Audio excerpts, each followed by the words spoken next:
Hello friends, today's topic is contract of guarantee under special contracts. So contract of guarantee, this is the second special contract. Under section 126, the contract of guarantee as defined, a contract to perform the promise or discharge the liability of a third person in case of his default. It's a contract to perform the promise or discharge the liability of a third person in case of his default. Generally, you can find out three persons under contract of guarantee. The person who gives the guarantee is called the surety. The person for whom the guarantee is given is called principal debtor, and the person to whom the guarantee is given is called creditor. So there are three parties under contract of guarantee: creditor, principal debtor, and surety. Surety will make a promise to the creditor. If principal debtor fails to pay, I will pay. If he fails to perform his promise, I will perform the promise. So surety will make a promise to the creditor. In case of principal debtor's default, I will pay the amount. If he fails to perform the promise, I will perform the promise. So it will be noticed that in a contract of guarantee, three separate contracts giving rise to a triangular relationship. When you observe under contract of guarantee, you will find out three types of contract. First contract is between creditor and debtor, that is creation of debt. The second one is, the first contract is between creditor and principal debtor, which creates a right. The second one is between surety and creditor. Under this contract, surety will make a promise to the creditor: if principal debtor fails to pay, I will pay. And the third contract, it's an implied contract, and this contract is nothing but contract of indemnity. If principal debtor fails to pay the amount, definitely surety will pay the amount to the creditor. But later, surety can recover that amount from the principal debtor. Surety can recover that amount from the principal debtor. That means there is an implied promise by the principal debtor. He will make good the loss to the surety. He will make good to the loss to the surety. Like if surety clears the debt, the same amount he can recover from the principal debtor. And essentials of contract of guarantee. The concept of guarantee, like other contracts, must satisfy all the essentials of contract. The following are the special features. Unlike other contracts, contract of guarantee fulfills all the essential elements of a valid contract. Apart from that, a contract of guarantee may be written or oral. It may be written or oral. Better it can be in written if any legal dispute arises in future. And the second one, there need not be direct consideration between the surety and the creditor.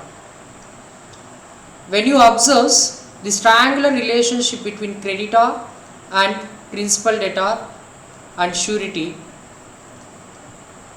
the contract between creditor and principal debtor, he will be benefited and this person will be benefited. That means some consideration.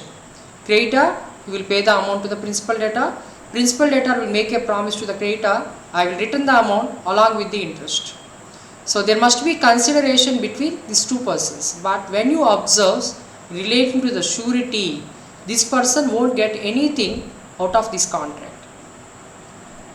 There need not direct consideration between surety and the creditor. So surety doesn't have any direct consideration. The principal debtor may be a minor. In such case, the surety will be liable to pay personally, even though the principal debtor may not be. If the principal debtor is a minor, now who will clear the debt? The surety will clear the debt. Later, surety cannot recover anything from principal debtor. And coming to the next one, the liability of the surety is collateral or secondary. The liability of the surety is collateral secondary, since there is a first promise by the principal debtor to the creditor, I will pay the debt, I will return the amount along with interest. The primary liability is always on principal debtor. Surety's liability is always collateral or secondary. Why surety's liability is called as collateral or secondary? If principal debtor fails to pay the amount, then only surety has to clear the debt. If he fails, surety will pay the amount. There should be an existing liability or a future one enforceable at law. And relating to the contract of guarantee, the liability must be existing one or a future one. Why we use it the future one, future debt? Guarantee, the contract of guarantee has been classified into two types.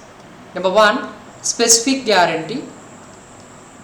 That means guarantee has been given for a single transaction.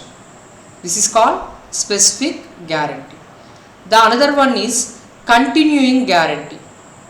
So continuing guarantee in the sense the guarantee has been given for several transactions, not for a single transaction. Let's take an example for specific guarantee. Creditor has paid the amount of rupees 5 lakhs. For this amount, surety has given a guarantee. This is specific guarantee. And when you observe the continuing guarantee, surety will make a promise to the creditor, let him have the money for another 1 year. If he doesn't pay, I will pay. Here he has mentioned, let him have the money, how much he needs. If he doesn't pay, I will pay. This guarantee is not meant for single transaction. This guarantee is meant for several transactions. Since this guarantee was meant for several transactions, this guarantee is called as continuing guarantee. So that's why there should be an existing liability or future one enforceable at law. The next one, the liability of the surety is coextensive with that of principal debtor. Coextensive with that of principal debtor in the sense, principal debtor is liable to pay, in this example, 5 lakhs along with interest.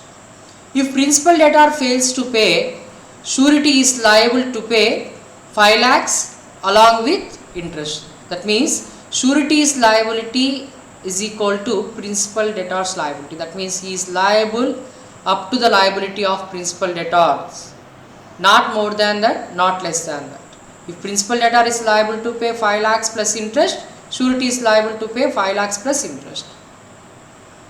The liability of the surety is coextensive with that of principal debtor. And let's have a look on distinction between indemnity and guarantee. Under indemnity, number of contracts. So in the case of indemnity, you can find only one contract, that is between indemnifier and indemnity holder. That you can see the previous video relating to contract of indemnity. Whereas in the case of contract of guarantee, you can find out 3 types of contracts. That is, the first contract is between creditor and principal debtor, surety and creditor, and the last one is contract of indemnity between principal debtor and surety. Nature of liability. In the case of contract of indemnity, indemnifier has liability. His liability is primary. If indemnity holder has suffered any loss, he has to pay the loss. But in the case of contract of guarantee, surety is liable only if principal debtor fails to pay the amount. That means surety's liability is collateral or secondary. And the next one, there is no need of request from the indemnity holder in relating to the promise by the indemnifier. There is no need of request from the indemnity holder. Indemnity holder need not request the indemnifier, please make a promise in relating to the future loss. But whereas in the case of contract of guarantee, there must be express or implied request from the principal debtor to the surety, come and do the sign of contract of guarantee. And the next one, subject matter. In the case of contract of indemnity, indemnifier will make a promise which is relating to an anticipated loss which may arise or not. Whereas in the case of contract of guarantee, the debt is existing one or future one. And rights of the parties. In the case of rights of the parties, indemnifier has to pay the damages or loss which was suffered by the indemnity holder, but the same loss, the same damages, he cannot recover from any person, that is even from the third party. Whereas in the case of contract of guarantee, if creditor requests the principal debtor, if he doesn't pay, surety has to pay the amount. Later on, surety can recover this amount from principal debtor. Next, so interest of parties. In contract of indemnity, there may be some interest on the part of indemnifier. Whereas in the case of contract of guarantee, surety doesn't have any interest over this contract. And nature of this contract. So this contract is which may be expected in loss in future. Contract of indemnity. Guarantee liability may be existing one or at future one. And rights of surety.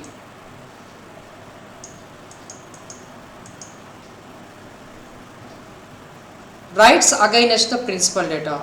So these are all the rights of the surety.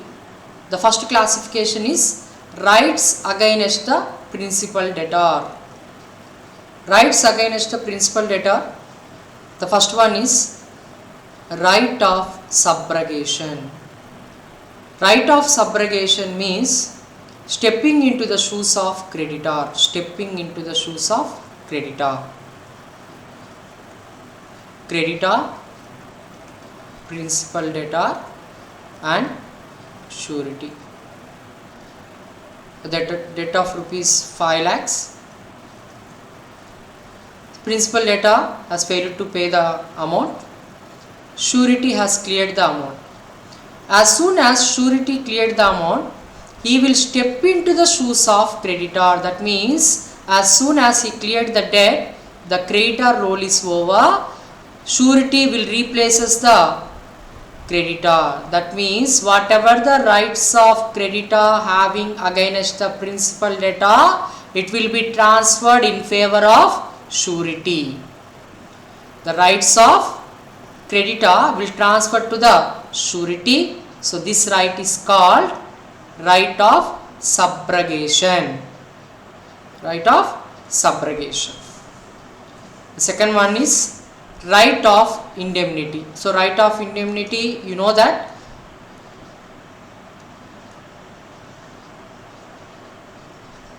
there are three types of contracts in contract of guarantee. The first one is between creditor and principal debtor. The second one is creditor and surety, and the third one is surety and principal debtor.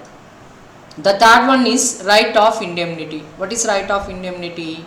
If principal debtor has failed to pay the amount, surety will pay the amount and surety can recover this amount from principal debtor. So that's called right of indemnity. And another rights against the creditors. Right against the creditors. So what are the rights having the surety against the creditors? Number one, right to securities. Right to securities. So right to securities means, let's take an example here. Creditor has given a loan of rupees 10 lakhs to the principal debtor, and surety has given a guarantee, and creditor further asked to the principal debtor, in addition to the surety, I need any other securities. So securities in the sense any other movable property. as a security for loan in addition to the surety. So the principal debtor, he hand over his car to the creditor as a security in addition to the surety.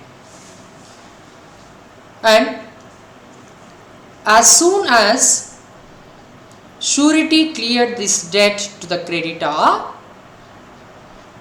this security will be given to surety. So that's called right to securities and right to set off. So right to set off means adjustment. Set off means adjustment. Before going to this right, we will see generally what is meant by set off.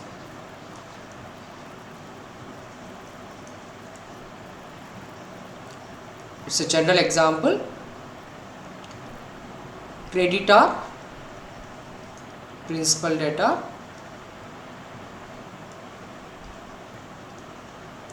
in spite of several demands, principal debtor has not paid the amount. And creditor, he doesn't have any option except to approach the court. He approached the court and filed a suit. He filed a plaint. So he is the plaintiff. The person who was approaching the court for relief is known as plaintiff. He filed a plaint against the principal debtor. So in the case of plaint, he will briefly submit his facts. What happened? The principal debtor, he has to give reply to the plaint in a written statement. You should give reply in written statement. In the case of written statement, principal debtor, you should give the reply to all the allegations made under the plaint. He has to give reply all the allegations which was made by the creditor against the principal debtor. If the principal debtor has agreed, so I am agreeing to the allegation that I took a loan of rupees 5 lakhs on so and so date, and I have paid the interest for a period of 6 months. That's called admissions in written statement. But if he rejects the contentions made by the plaintiff that I have not taken any amount of rupees, plaintiff has to prove the same in court of law beyond reasonable doubt, either accepting or rejecting. Either accepting or rejecting. But instead of that, he made a allegation in the written statement.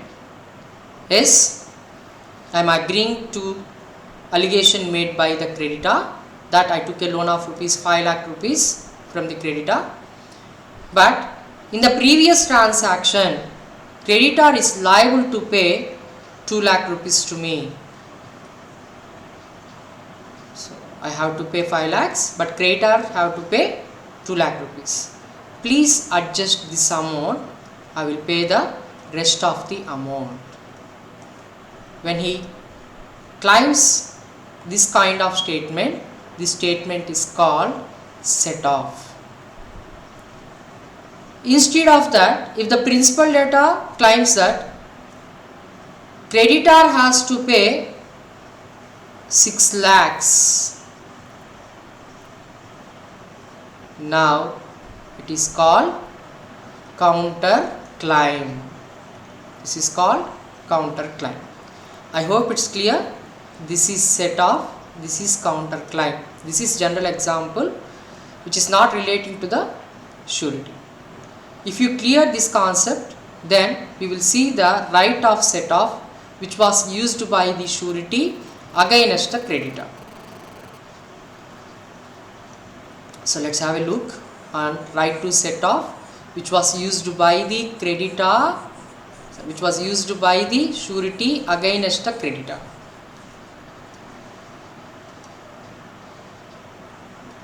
Creditor, principal debtor and surety, amount of rupees 5 lakhs. Amount of rupees 5 lakhs. The creditor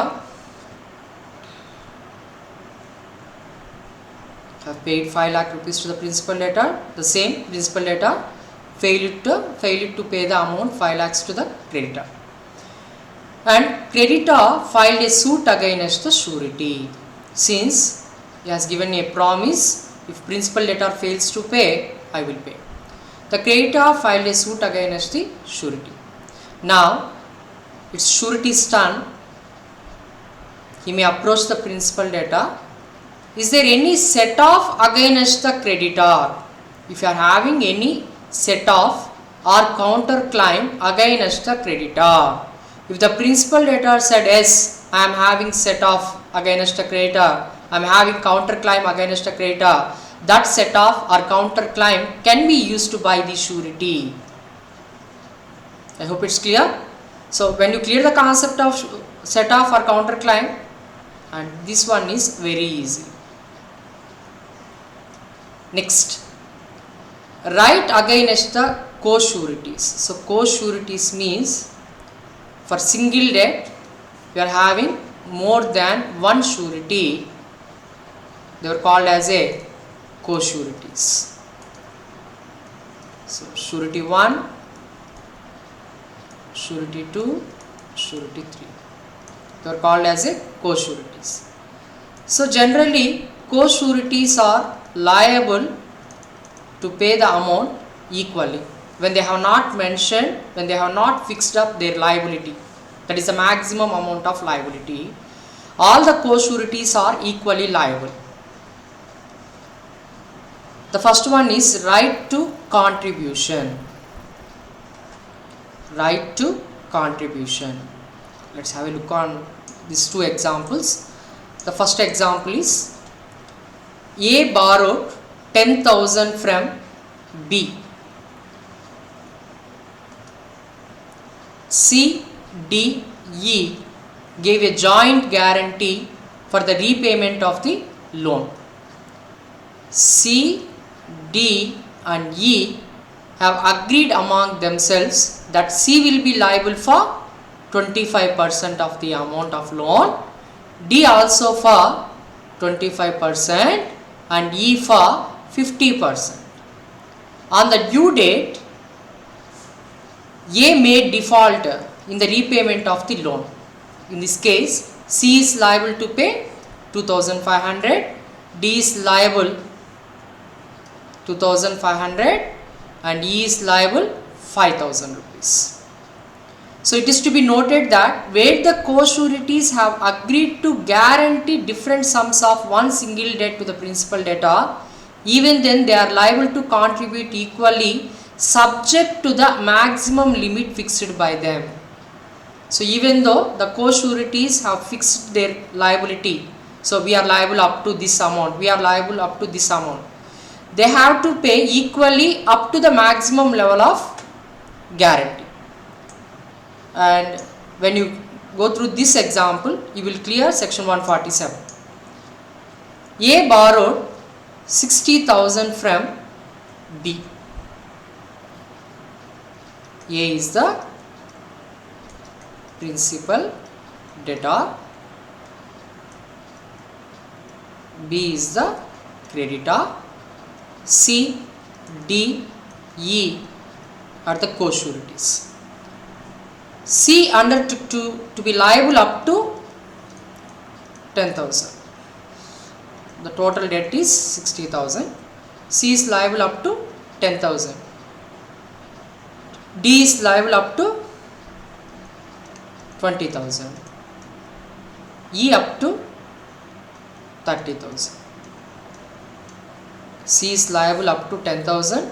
D is liable up to 20,000. E is liable up to 30,000. The total is 60,000. That means here sureties have fixed up their liability, and in the case A may default to the extent of rupees 30,000. So A cleared 30,000 and he defaulted 30,000. In this case, C, D, E, they are liable to pay 10,000, since 10,000 is their maximum limit of surety. And next one, A had made default to the extent of rupees 45,000. In the case of equal contribution, each person is liable up to 15,000, 15,000, 15,000. But in this case, they have fixed their liability. C is 10,000, D for 20, E for 30,000.